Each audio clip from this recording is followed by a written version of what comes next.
Hello everyone and welcome to the weekly guide series. This week we'll be covering another marksman, and as you've noticed by now, we'll be taking a look at Miya. Before we get started, I'd really appreciate if you take a quick second to drop a like and to subscribe to the channel. It's a small way you can show your support and at the same time help other players out there to find this useful information. In any case, let's get down to business.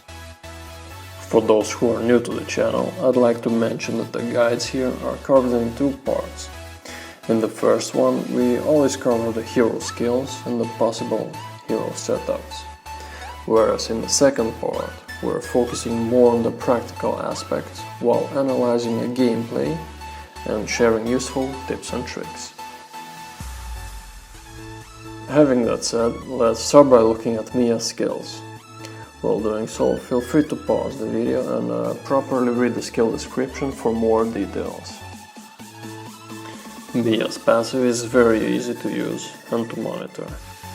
Basically, each normal attack that you perform, your attack speed will increase by 5%, and it can stack up to 25% maximum.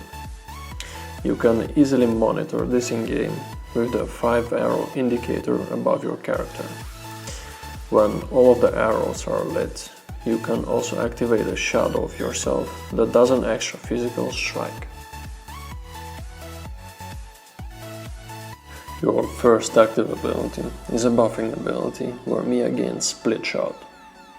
Basically, instead of attacking only one target, she can split her attacks and strike multiple targets at the same time. It's also important to mention that the secondary targets will receive less damage than the primary one, so always prioritize the damage dealers over tanks and such. Arrow of Eclipse is your immobilization skill that can stop the enemy movement for 1.2 seconds. If aimed properly, it can do a nice amount of damage, and the way you want to use it is to drop it right on top of your enemies. Last we have Miya's ultimate, called Hidden Moonlight. It's a very versatile ability that can be used offensively and defensively. First of all, it removes all of your debuffs, such as stuns, slows, and immobilization effects. Above that, it makes you invisible for 2 seconds, while at the same time increasing your movement speed for that duration. During a fight, it's a perfect ability to reposition yourself and to turn the tide of battle. Note, after you exit the concealment state, your passive ability will immediately receive 5 arrows, thus keeping Miya's level of efficiency at its peak. Next up are the builds and the Battlespells. Right here you can see the current build setup that I have. So due to the fact that Miya is mainly attack based, the goal is to make her attacks hurt like hell, and a crit build does exactly that. Also, I do recommend building at least one defensive items, because otherwise you'd be very squishy and would actually lose effectiveness in a team fight. For the Battlespells, I recommend using Aegis or Flicker. Aegis is a logical choice for heroes that are very squishy. It's easy to use and will save your life often if used correctly. And as a second option, you can consider using Flicker. This Battlespell can be your safety net and provide an easy escape. However, I recommend using this one only when matching against high mobility heroes, and that's because it has a 2-minute cooldown, which is the longest from all the Battlespells. For the emblems, there are a few that work well with Miya, but if you have a marksman emblem unlocked, those would be the best choice for her. For example, Weapons Master is a very great choice because it synergizes well with your skills and your item builds. As a marksman, you want to burst down your enemies as fast as possible, thus going on a damage path is the best choice. So now that we've discussed your needed setup before a match, it's time that we put that knowledge in action and see what Miya is capable of.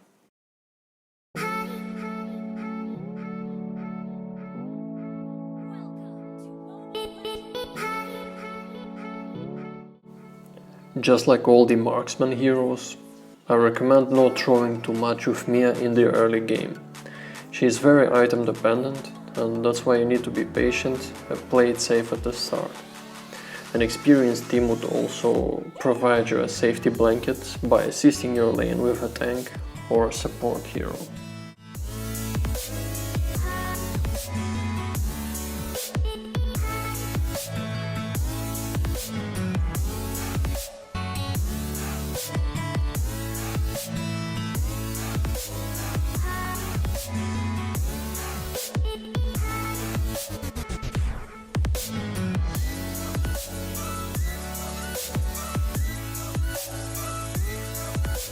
Right here I've noticed that this Granger is quite bloodthirsty, as he is diving almost under the tower range to attack me.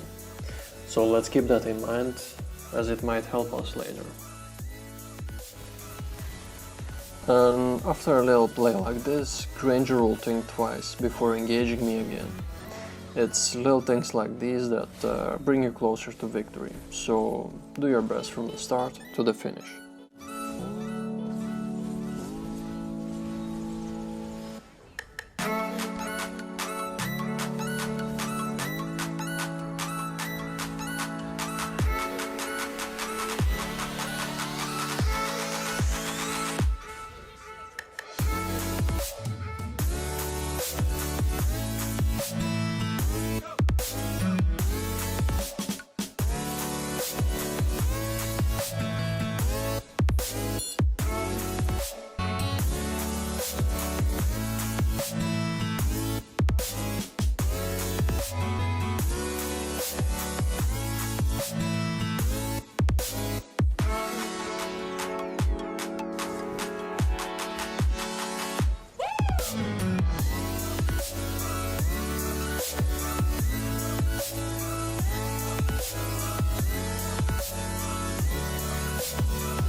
And that's what happens when you get too greedy.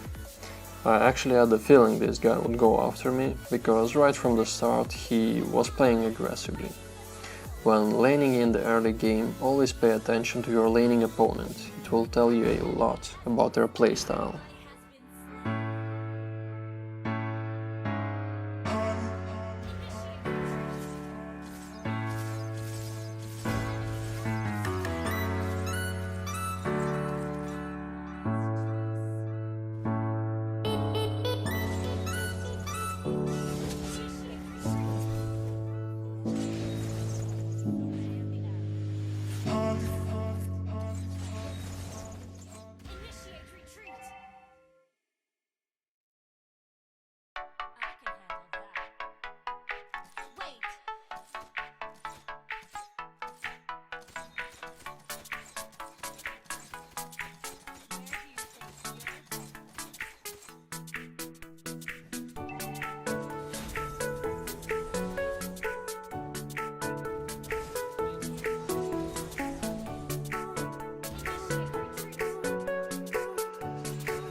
When laning against a skilled opponent, try to hold your composure and play it safe.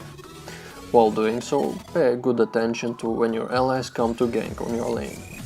By that time you have to be ready to punish a greedy opponent.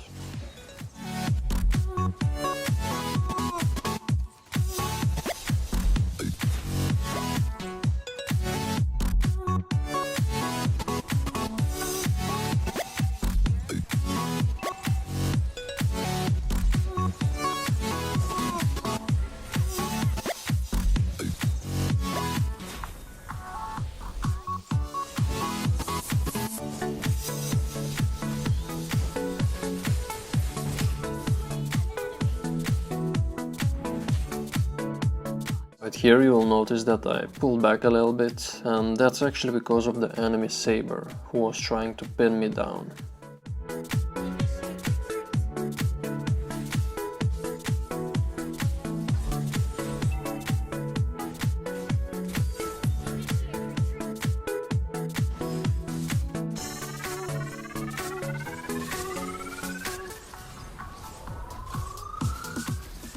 In this scene you'll notice a pretty long contest for the top tier 1 tower.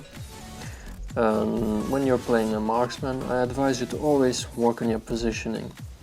Remember that you are the main target for the enemy team, and that's why you never want to be caught off guard, so keep it moving.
Right now we managed to kill 3 of their enemies, and that means it's a very good chance to push the mid lane. Yeah, this Paquito definitely has a death wish to engage 1v4. I really wonder if he watched any Rambo movies recently.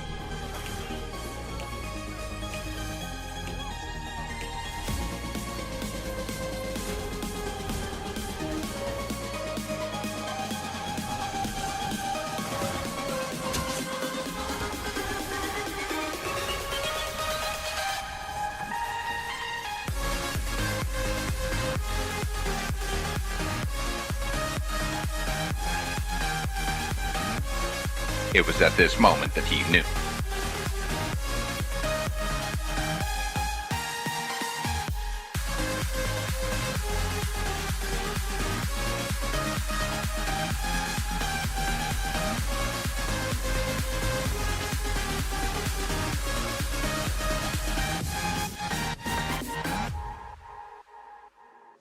Good game.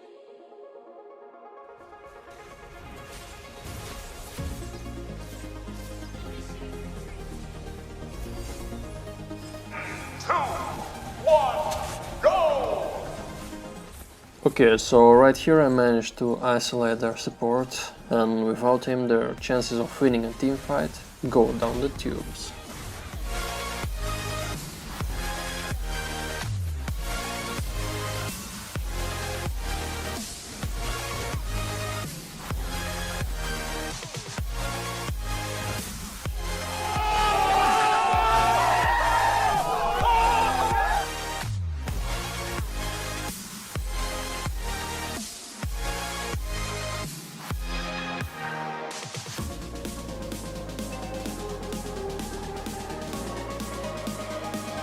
Notice on the minimap, my allies went for the Lord.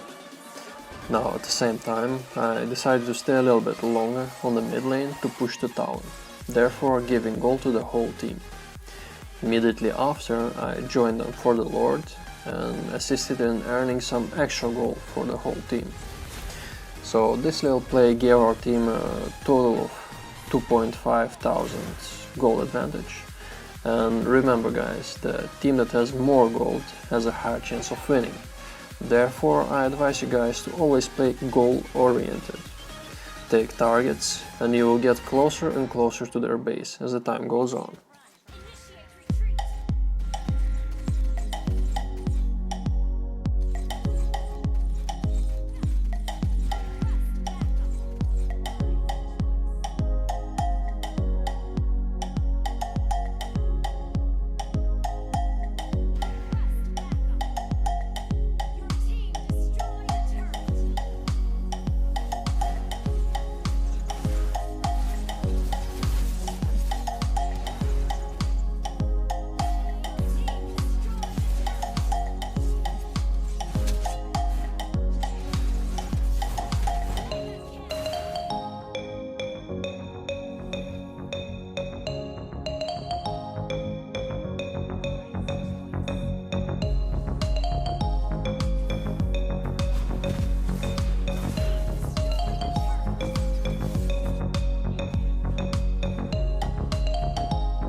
So that's it for this week's video, guys. I really hope you enjoyed it, and I hope you learned something new. If you have, then please don't forget to leave a like and to subscribe to the channel for more guides in the future. Now, having that said, take care, and I'll see you in the next guide.